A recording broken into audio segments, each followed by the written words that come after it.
오늘 하나님 말씀은 사무엘상 26장 1절에서 12절까지의 말씀을 교독하도록 하겠습니다. 구약성경 454쪽에 있습니다.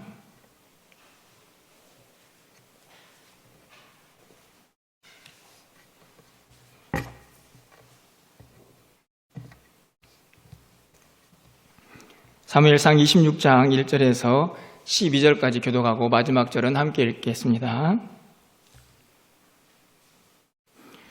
10사람이 기브아에 와서 사울에게 말하여 이르되 다윗이 광야 앞 하길라 산에 숨지 아니하였나이까 하며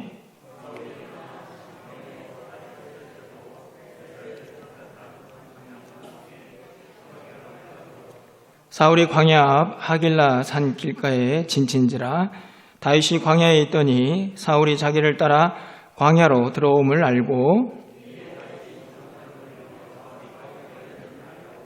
다윗이 일어나 사울이 진친 곳에 이르러 사울과 네리의 아들 군사령관 아브넬이 머무는 곳을 본즉 사울이 진영 가운데 누웠고 백성은 그를 둘러 진쳤더라.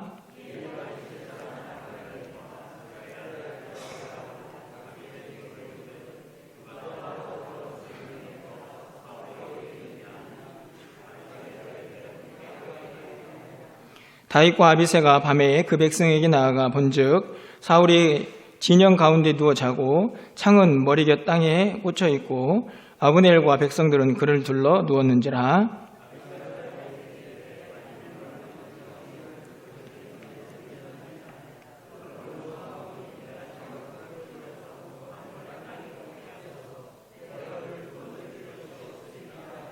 다윗이 아비새에게 이르되 죽이지 말라. 누구든지 손을 들어 여호와의 기름 부음 받은 자를 치면 죄가 없겠느냐 하고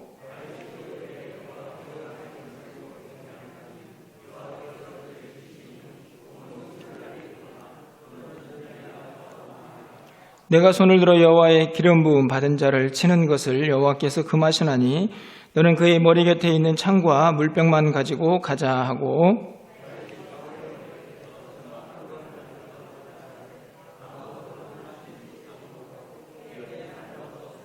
이는 여호와께서 그들을 깊이 잠들게 하셨으므로 그들이 다 잠들어 있었기 때문이었더라. 아멘. 할렐루야. 네, 4월 마지막 주일입니다. 함께 모여서 예배하는 우리 모든 성도님들에게 주의 은혜가 충만하기를 간절히 소망합니다. 우리가 이 세상을 살다 보면 이런저런 기회를 맞이하게 됩니다. 여러분들 어떻게 여러분에게 찾아온 기회를 잘 잡고 또 잘 선택하시면서 살아오셨습니까? 아니면 그때 잡았어야 하는데 하는 그런 후회로 여러분 그렇게 삶을 살고 계십니까? 제가 어떤 분을 주기적으로 만나게 되는데요. 그분은 종종 만날 때마다 저에게 그런 이야기를 합니다. 그때 제가 아파트를 샀어야 하는데 그때 사지 못해서 지금 아쉽다. 기회를 잡지 못하면 후회가 따라온다 하는 것도 그분의 모습을 통해서 깨달아 볼 수가 있는데요. 그리스 로마 신화에 보면 기회의 신이 등장을 합니다. 우리가 알고 있는 것처럼 그 신의 이름이 카이로스라고 하는데요. 이 카이로스라는 말은 시간이라는 의미를 가지고 있습니다. 이름이 참 좋다고 생각이 듭니다.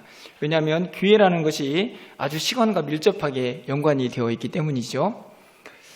그런데 이 카이로스라는 기회의 신의 모습이 우리가 알고 있는 것처럼 되게 우스꽝스럽습니다. 어떻게 생겼냐면 앞머리는 대단히 길고 뒤에 머리는 없고 날개가 양쪽 어깨에 있습니다. 그리고 발꿈치에도 날개가 달려있다고 합니다. 무엇을 의미할까요?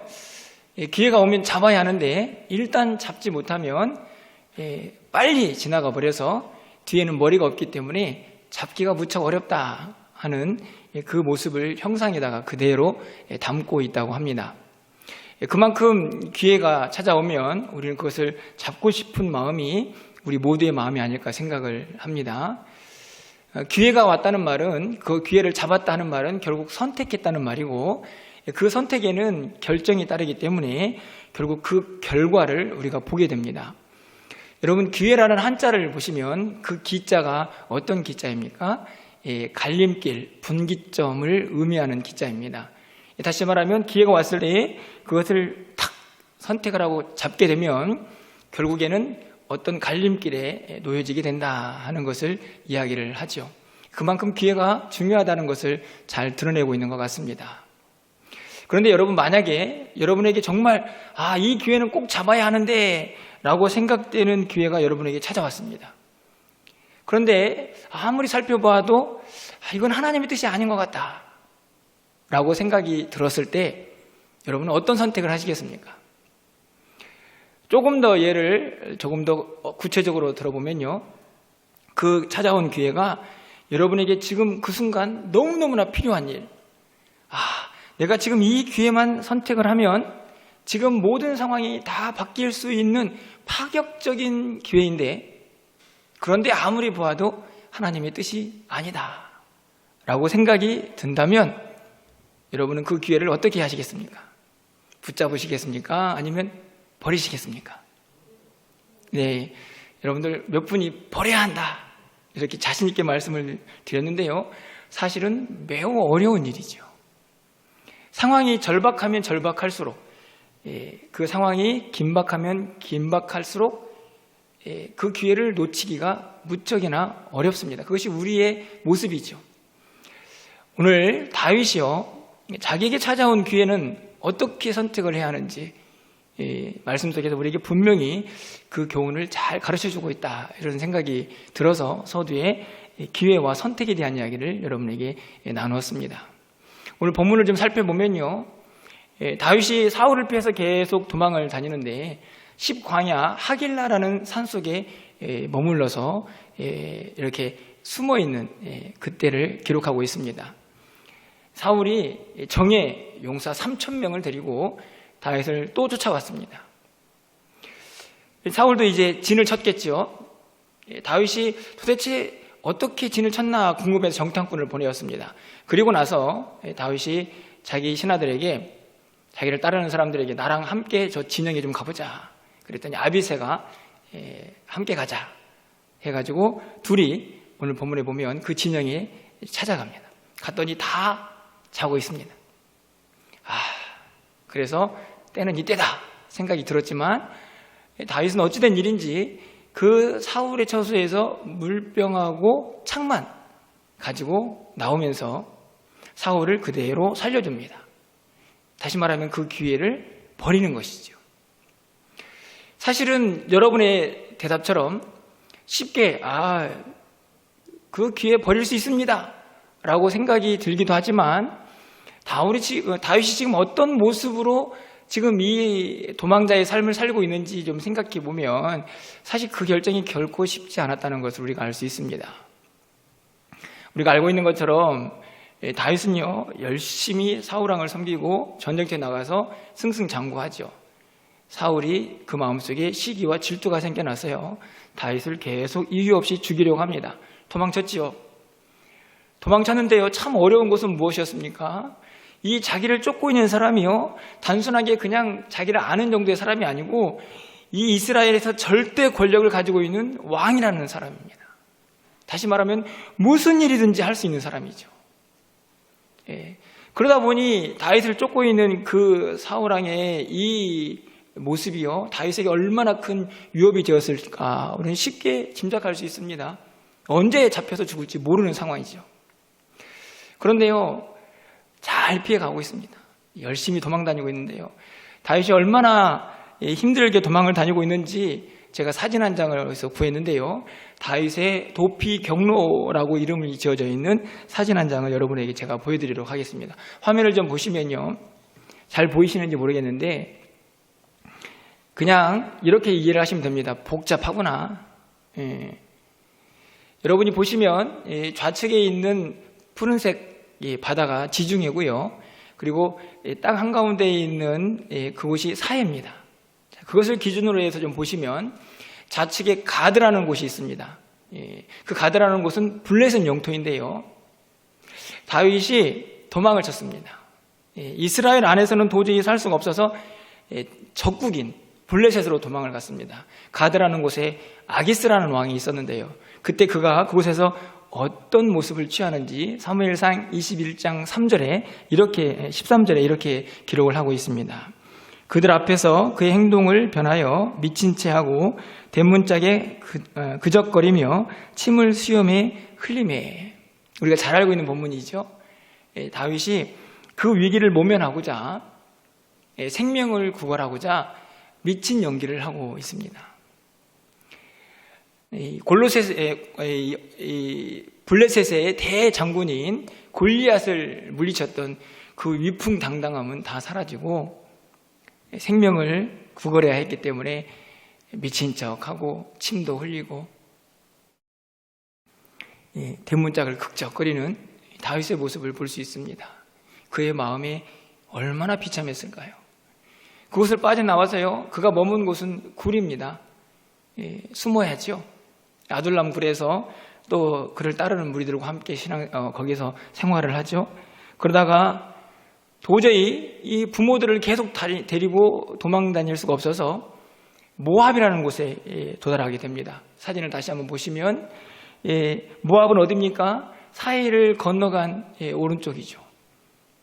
그곳에 가가지고 그것도 역시나 이스라엘 땅이 아니고 적국입니다. 그곳에서 가서 사무엘상 22장 3절 말씀을 가서 보시면 모압 왕에게 이렇게 이야기하죠. 다윗이 거기서 모압 미스베로 가서 모압 왕에게 이르되 하나님이 나를 위하여 어떻게 하실지를 내가 알기까지 나의 부모가 나와서 당신들과 함께 있게 하기를 청하나이다. 부모를 그곳에 맡깁니다. 얼마나 불안했을까요? 사실은 우호적인 나라가 아니고 언제든지 마음이 바뀌면 그 부모들을 어떻게 해버릴 수 있는 그런 모압 왕에게 그래도 도망다니는 것보다 낫겠구나라고 생각이 들어서 맡기는 것이죠. 그뿐만이 아닙니다. 그래도 자신을 위해서 열심히 후원해주고 있던 사무엘이 죽게 되죠. 사무엘이 죽자 또 다윗은 자기의 목숨을 구걸하기 위해서 도망을 취했습니다. 어디로 도망을 칩니까? 여러분이 사진을 보시면 이스라엘의 맨 끝에 쪽에 바란 광야라는 곳이 있습니다. 하단의 끝에 있죠. 그곳까지 가야 했습니다. 사무엘상 25장 1절이 그것을 기록하고 있는데요. 사무엘이 죽음에 온 이스라엘 무리가 모여 그를 두고 슬퍼 울며 라마 그의 집에서 그를 장사한지라 다윗이 일어나 바란 광야로 떠나가니라. 여러분 보십시오. 사진 한번 보시면 얼마나 정신이 없습니까? 이리 갔다 저리 갔다 간 곳이 다 어디입니까? 이스라엘 땅도 아니고요. 블레셋의 모압의 저 밑에 있는 광야. 그렇게 상황이 긴박하게요. 도망자의 삶을 살고 있습니다. 저 사진 한 장에 보여주고 있듯이 그의 마음도 얼마나 심란했을까요? 얼마나 비참했을까요? 아마 하루속히 이 도망자의 삶을 끝내고 싶었던 마음이 그의 마음속에 강하게 일어났을 것입니다. 그런 그에게 엄청난 기회가 찾아왔습니다. 이 사울을 제거할 수 있는 기회.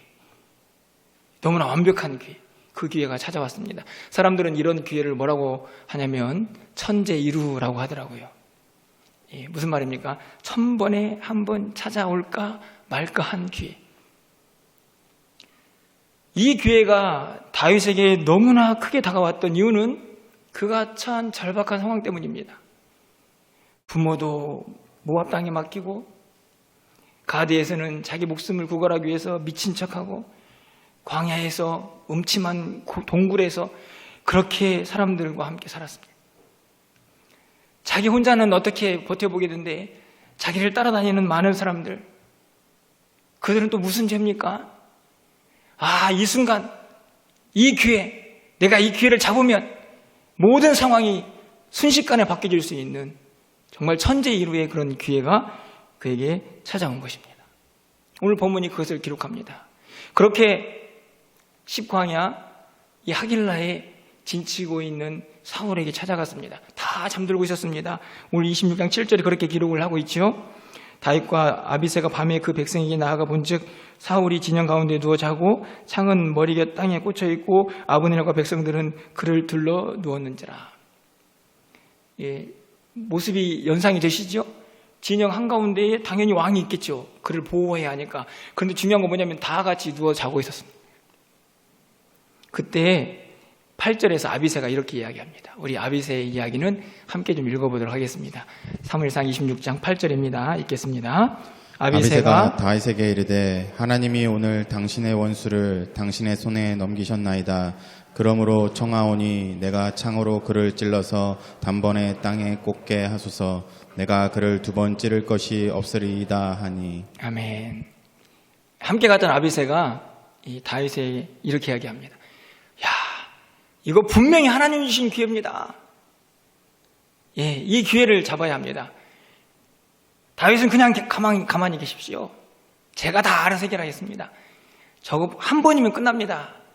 예, 자신만만하죠.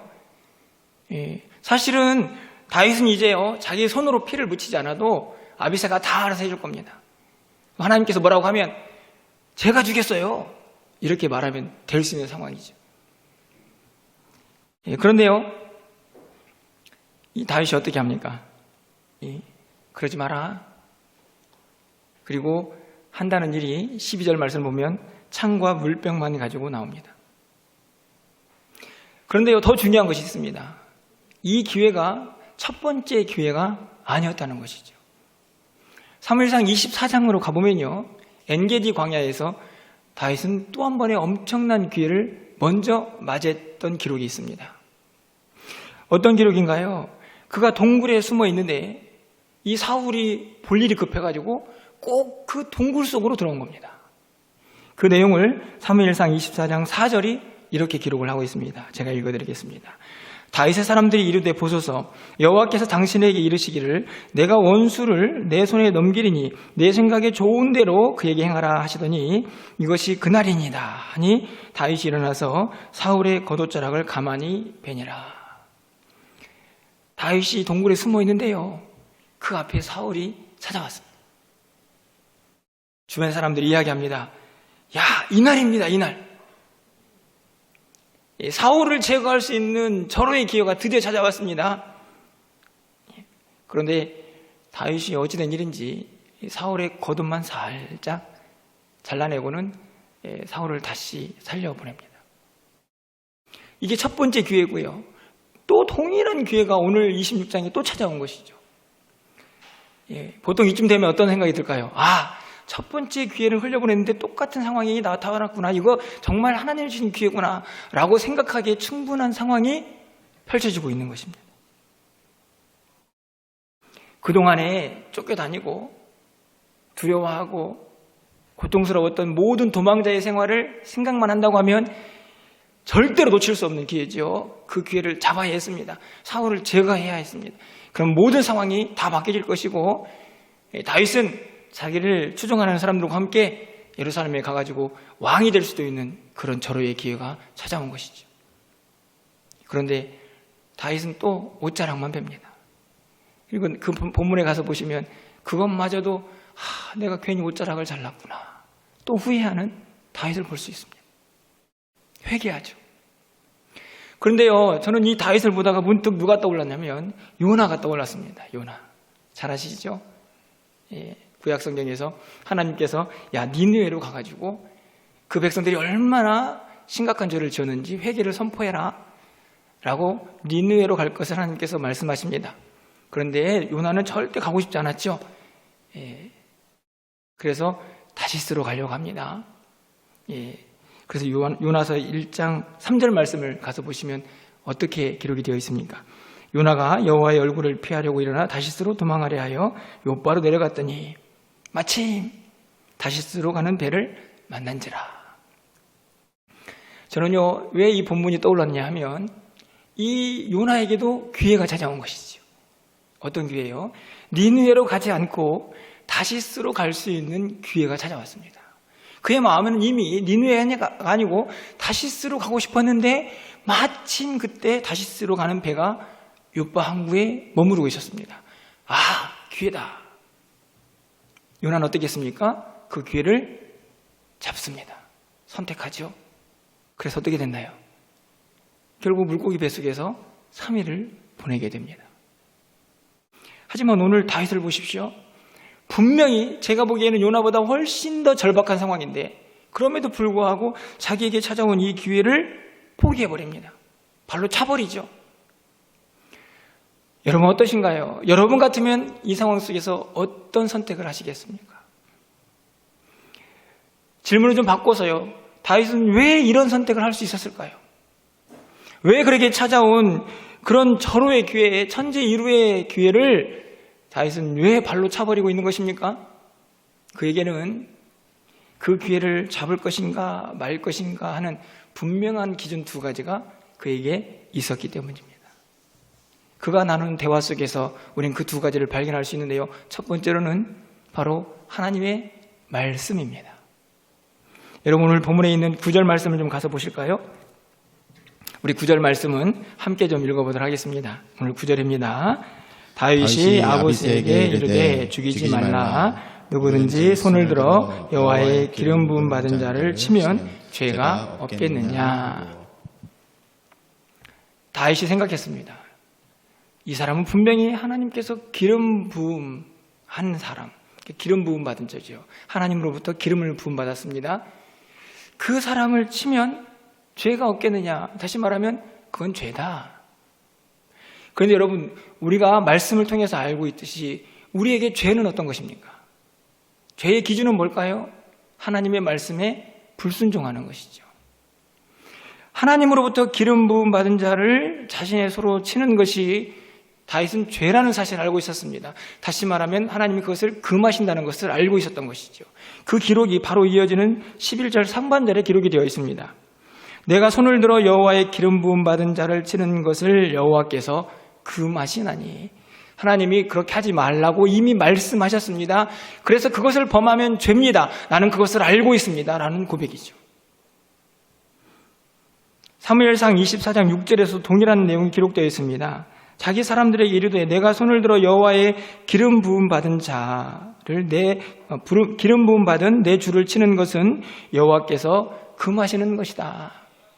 하나님께서 금하시는 것, 그래서 금하시는 것을 행하는 것이 죄라는 사실을 다윗은 누구보다도 잘 알았습니다. 다시 말하면 말씀으로 확실하게 이 상황을 정리하고 있는 것이죠. 여러분 역대상 16장 22절 말씀을 좀 가서 보시면 이르시기를 나의 기름 부은 자에게 손을 대지 말고 나의 선지자를 해하지 말라. 하나님 말씀입니다. 내가 기름 부음 받은 자는 내가 알아서 한다. 이 말씀을 조금 더 넓혀보면요, 단순히 기름 부음 받은 자에게만 해당되는 것이 아니고 하나님께서 하나님의 사람들 또 하나님이 택하신 자들을 보복하고 치는 일을 하나님께서 알아서 하시겠다는 말씀이 분명하게 기록이 되어 있습니다. 다시 말하면 우리 사람에게는 다른 사람들을 보복하는 원수를 갚는 일을 그런 고난을 주지 않으셨다는 말씀이죠. 여러분 신명기 32장 35절 말씀에 그들이 실족할 때에 내가 보복하리라. 그들이 넘어질 때 그들에게 죄를 지고 넘어지는 그 순간 그들을 치는, 그들에게 보복하는 이는 나다라는 사실을 분명하게 하나님께서 말씀하시죠. 로마서 12장 19절 말씀입니다. 내 사랑하는 자들아 너희가 친히 원수를 갚지 말고 하나님의 진노하심에 맡기라. 원수 갚는 것이 내게 있으니 내가 갚으리라. 주께서 말씀하시니라. 다시 말하면 하나님께서 기름 부음 받은 자, 그들을 손대지 말라 하시는 하나님의 말씀, 그것을 지켰습니다. 더 나아가서는 원수 갚는 일이 하나님에게 있기 때문에 그 말씀에 순종하는 다윗의 모습을 발견할 수가 있습니다. 무엇 때문인가요? 다윗은 그 기회와 상황이 중요한 게 아니었습니다. 그것을 선택하느냐 말 것이냐의 문제는 무엇으로 판단합니까? 그 상황이 아닙니다. 자기의 생각도 아닙니다. 하나님의 말씀이 기준이 되어서 그 상황을 파악하고 있는 것이죠. 말씀으로 그 상황을 해석하고 있는 것입니다. 여러분 그렇습니다. 여러분 정치적인 상황은요, 그 상황에서 그 기회를 잡아야 했습니다. 자기를 추종하는 많은 사람들과 함께 어떤 일을 이루기에 너무나 완벽한 시간이었습니다. 하지만 다윗은 그 정치적인 상황으로도 그 상황을 해석하지 않습니다. 다른 누군가가 계속해서 이야기합니다. 하나님 주신 기회입니다. 잡으십시오. 하지만 다른 사람의 생각도 듣지 않습니다. 자기의 생각도 듣지 않습니다. 자기의 마음과 자기의 생각으로 보면 언제든지 얼마든지 지금 이 상황에서 이 사울을 제거하고 싶은 마음이 있었겠죠. 하지만 그 모든 상황들, 자기의 생각도 다른 사람의 생각도 정치적인 상황도 다 뒤로 하고 오직 한 가지, 하나님의 말씀. 그 말씀이 그 선택의 기준이었습니다. 왜 그럴까요? 모든 상황들은 사실 변합니다. 정치적인 상황도 변할 수가 있고요. 다른 사람의 생각도 변할 수가 있고요. 자기의 생각도 다 변할 수 있습니다. 하지만 영원토록 변하지 않는 그것 하나, 그것은 하나님의 말씀이죠. 그래서 다윗은 그 말씀을 붙잡고요, 그 기회, 자기의 찾아온 그 절호의 기회를 하나님이 원하시는 뜻대로 선택할 수가 있었습니다. 그것은 말씀에 순종하여 그 기회를 붙잡지 않는 것이었습니다. 내려놓는 것이었죠. 두 번째로 다윗이 그런 선택을 할 수 있었던 또 다른 이유가 있습니다. 오늘 이 다윗의 이야기를 생각해 보면요, 다윗의 머릿속에 온통 무슨 생각이 있는가 하는 것을 알 수 있는데요, 그것은 다른 것이 아니고 하나님, 다윗의 생각 속에는 하나님뿐입니다. 무슨 말인가요? 이 상황을 하나님이라면 어떻게 하셨을까? 하나님은 왜 이 상황을 나에게 허락하셨을까? 하나님의 생각, 그것으로 이 상황을 해석하기를 원하셨습니다. 그게 다윗의 마음이죠. 그래서요, 모든 결정을 하나님께 다 맡깁니다. 여러분, 오늘 본문에 있는 10절 말씀입니다. 우리 10절 말씀도 우리 함께 좀 읽어보겠습니다. 10절입니다.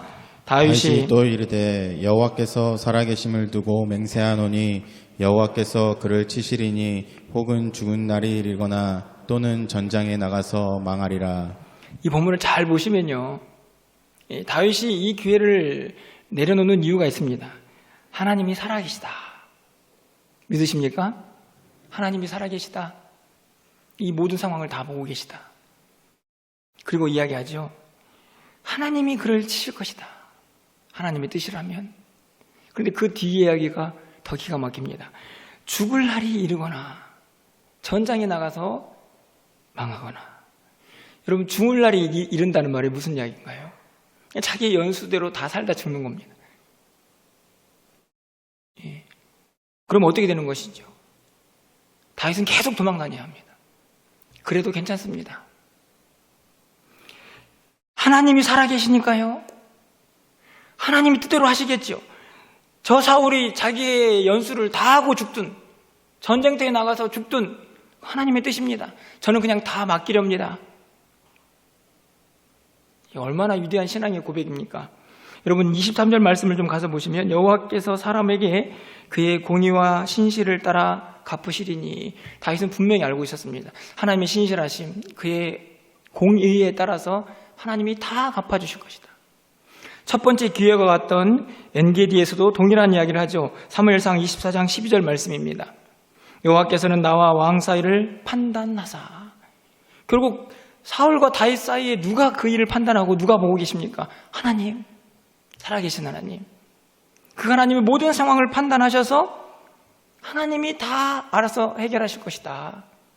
무슨 이야기인가요? 이 상황 속에 내 생각, 내 뜻이 아니라 하나님의 강권적인 주권이 섭리하고 역사하기를 기대하고 있는 것입니다. 기대하고 있는 것이죠. 여러분, 하나님을 전적으로 믿고 신뢰한다는 것이 왜 어렵습니까? 그 믿음 속에는 무엇이 함께해야 하기 때문인가요? 인내입니다. 인내. 기다림이죠. 하나님께 다 맡겨드립니다. 하나님께서 하실 때까지 기다립니다. 하나님이 움직이실 때까지, 하나님이 허락하실 때까지 기다리겠습니다. 그 말이, 그 고백이 왜 어렵습니까? 내 생각대로 하고 싶은 욕망이 우리 안에 너무나 가득하기 때문이죠. 기다릴 수 없습니다. 기다리는 시간이 너무 지루하죠.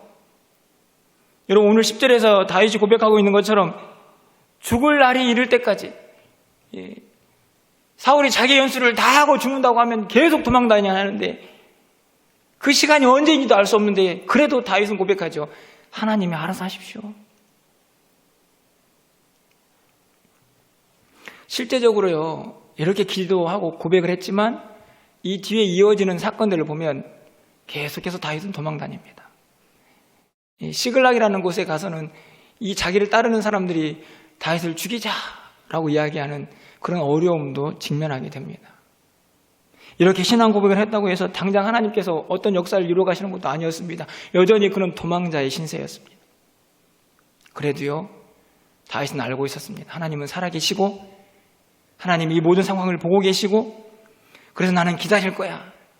하나님께서 하나님의 주권적인 섭리로 내 삶 속에 개입하실 때까지 나는 기다려보겠다.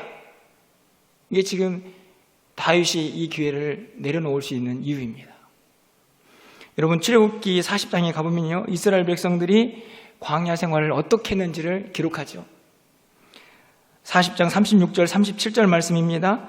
구름이 성막 위에서 떠오를 때에는 이스라엘 자손이 그 모든 행진하는 길에 앞으로 나아갔고, 구름이 떠오르지 않을 때에는 떠오르는 날까지 나아가지 아니하였으며. 참 제가 좋아하는 말씀인데요, 이렇게 살기는 무척 어렵습니다. 구름이 떠오르면 가고 멈추면 안 가고 얼마나 쉽습니까? 그런데 문제는요, 멈추어 있을 때까지 기다려야 한다는 겁니다. 한 달이 됐든 일주일이 됐든 1년이 됐든 기다려야죠. 뿐만 아니라 당장 내일 또 구름이 떠오르면 가야죠. 우리가 아멘하고 쉽게 생각하지만 결코 쉬운 일이 아니라는 말씀입니다. 예. 구름이 떠온다는 무슨 이야기입니까? 하나님이 이제 갈 때가 되었다 라고 말씀하시는 거죠. 하나님이 이스라엘 백성들에게 주권적으로 역사하시는 순간 아닙니까? 그때까지 기다리는 것입니다. 그 백성들은 한 걸음 나갈 수 없었습니다. 그런데 우리가 과연 그렇게 신앙생활을 하고 있나요? 다윗은 지금 그 믿음을 보여주고 있는 것이죠. 예, 기다리겠습니다. 제가 하나님 믿습니다. 하나님 살아계시죠. 이 상황 속에서 하나님이 심판하실 겁니다. 하나님이 다 계획을 가지고 계시죠. 저는 기다려보겠습니다. 하나님께서 주권적으로 역사하실 때까지. 그 믿음이 있어서 다윗은 그 절호의 기회를 포기할 수가 있었습니다. 기다릴 수 있었죠. 말씀을 좀 정리해 봅니다. 여러분, 다윗은 이 절호의 기회를 어떻게 포기하고 내려놓을 수 있었습니까? 그에게는 분명한 두 가지 기준이 있었습니다. 말씀, 영원히 변치 않는 생명의 말씀이 자기에게 분명한 기준이 되어서요, 그 말씀으로 상황을 판단합니다. 이건 죄다. 내가 가서는 안 될 길이다. 이 기회는 잡아서는 안 된다. 라고 선택한 것입니다. 결정한 것이죠. 뿐만 아니라 좀 기다려도 하나님이 내 삶에 주권적으로 역사하실 때까지 기다려보겠다. 그것이 절대적으로 하나님을 믿고 따르는 믿음의 사람의 모습이라는 사실을 다윗은 분명히 알고 있었습니다. 그래서 그렇게 엄청난 기회가 찾아왔어도 그것을 포기할 수가 있었던 것이죠. 여러분, 오늘 이 24장부터 26장까지 있는 말씀을 보면서요, 제가 아주 특별하게 제 마음속에 도전이 되는 그런 구절들이 발견이 되었습니다. 어떤 구절이냐 하면요, 자꾸 성경은 다윗과 사울의 길이 전혀 다르다 하는 사실을 우리에게 말하고 있다는 것입니다. 여러분, 24장 7절 말씀을 가서 좀 보시면요, 이렇게 기록이 되어 있습니다.